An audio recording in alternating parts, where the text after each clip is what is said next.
আসসালামু আলাইকুম। আপনারা কেমন আছেন? আশা করি ভালোই আছেন। আজকে রান্না করে গরু মাংস দিয়ে কচুমুখী।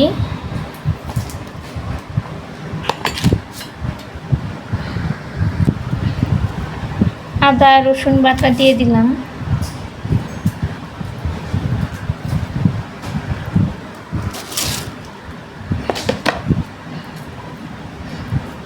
এলাচ দারচিনি বাটা দিয়ে দিলাম,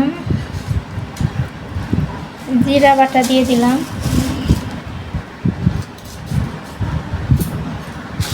শুকনা মরিচের ফাঁকে, হলুদের ফাঁকে এলাচ দারচিনি লবণ এগুলো দিয়ে দিলাম। আমি এখন ভালো করে মাখিয়ে নেব।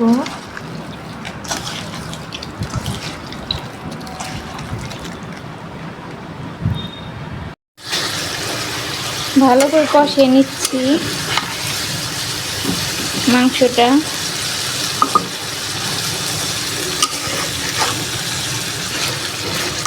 মাংসটা কষানো হলে তারপর কচুমুখী দিয়ে দিব। আমি আমার নামে নিয়ে রেখেছি কচুমুখীগুলা, ভালো করে ধুয়ে নিয়েছি।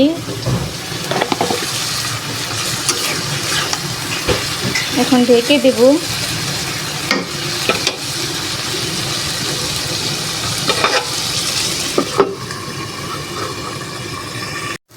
এখন আমি কচুমুখী দিয়ে দিলাম। এখন নেড়ে চেড়ে পানি দিয়ে দেব।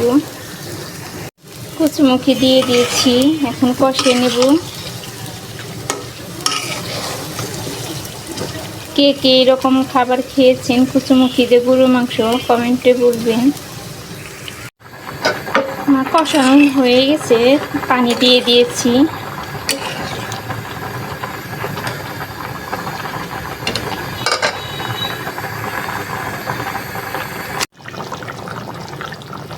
আমার রান্না শেষ, কচুমুখী দিয়ে তরকারি।